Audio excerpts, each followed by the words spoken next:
Over the past year or two, we've seen some long-awaited progressive reforms coming to different areas of the country through progressive DAs being elected, in many cases with the backing of real Justice PAC, which we've talked about previously on the show. And that same sort of change might be coming in the near future to Queens.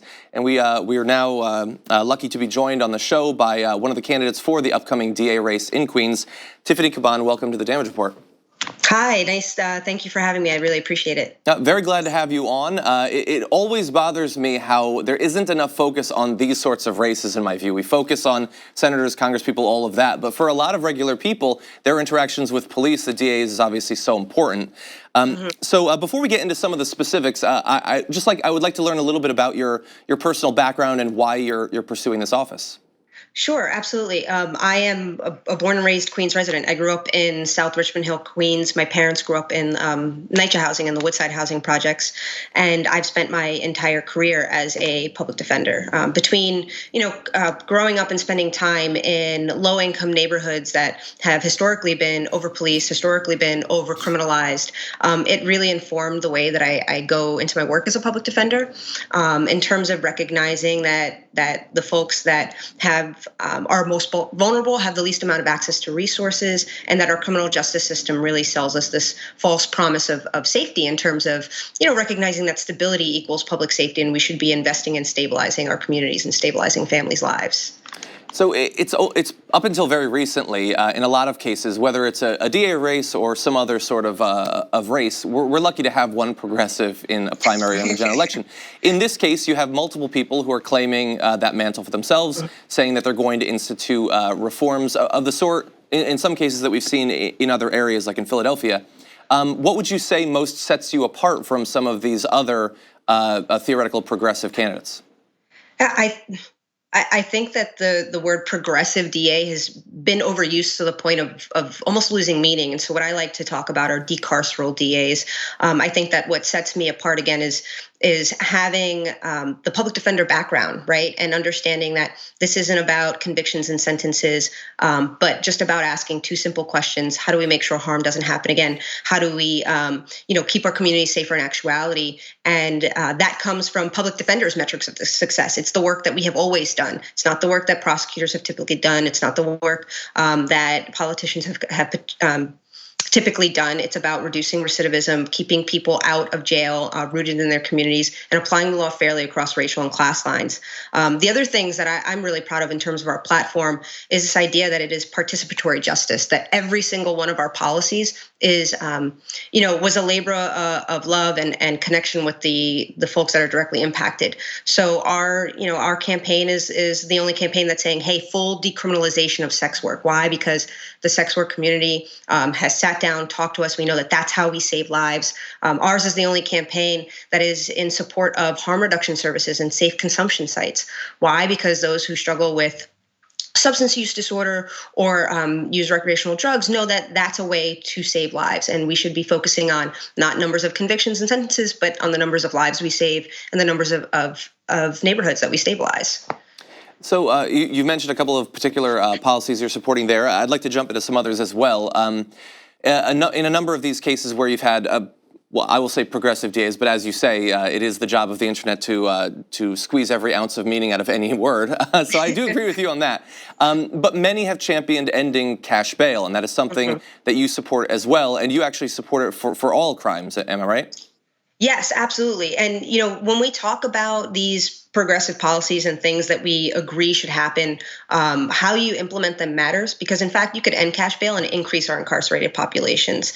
And the reason why that I support ending all cash bail is because you can't have two systems. Either you agree that cash bail is inherently wrong because it creates a system for the poor and for the wealthy, right? Like if you have a situation where all quote unquote low-level nonviolent offenses that you're saying no cash bail, people can be released, but for violent crimes or other offenses, you're still allowing folks who are rich or wealthy to buy their constitutional right to the presumption of innocence, while other folks who can't afford bail stay incarcerated pre-trial.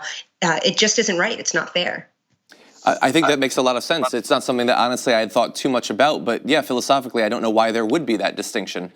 So you also mentioned the decriminalizing sex work, and I know that in the past few months, there's some of the big activist groups in that area in New York have been very active and vocal on the need to bring these people out of the shadows.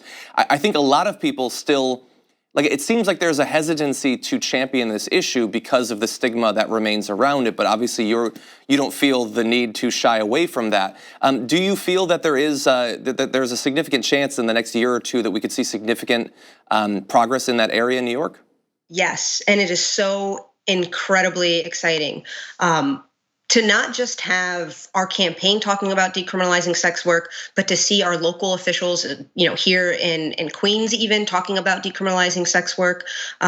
We have Senator Salazar championing it, Senator Ramos, so many other supporters. And it's really an understanding that it's what makes our community safer. The distinction that sex work is not sex trafficking, and that if we want to battle sex trafficking, we need to decriminalize sex work because driving it underground really creates unsafe conditions for folks. And recognizing that our economy doesn't work for everybody. I identify as a queer Latina, understanding that there are a large population of trans Latina women who are doing sex work because of discrimination in employment, healthcare, housing opportunities. The same with migrant workers in our Asian communities. And so this is really, again, an opportunity to increase safety in our communities, save lives, and take care of folks that have been historically marginalized and oppressed. And one last question for you. I know that this is going to be at least a semi-crowded field. There are a number of different candidates, and you already have a number of extremely influential, I would say increasingly influential groups supporting your bid, as well as a number of the former staffers and volunteers for Alexandria Ocasio-Cortez's campaign working on your campaign now. How significant is that going to be in this race? I think that the momentum that we've built and the coalition of community-based organizations and grassroots activists is really what defines our campaign. And so, it's made us a powerful force. I went into this race, as a public defender saying, I'm going to come in, I want to change the conversation. I want to hold people's feet to the fire, talk about the things that my communities and my clients and those affected by our criminal justice system deal with on an everyday basis.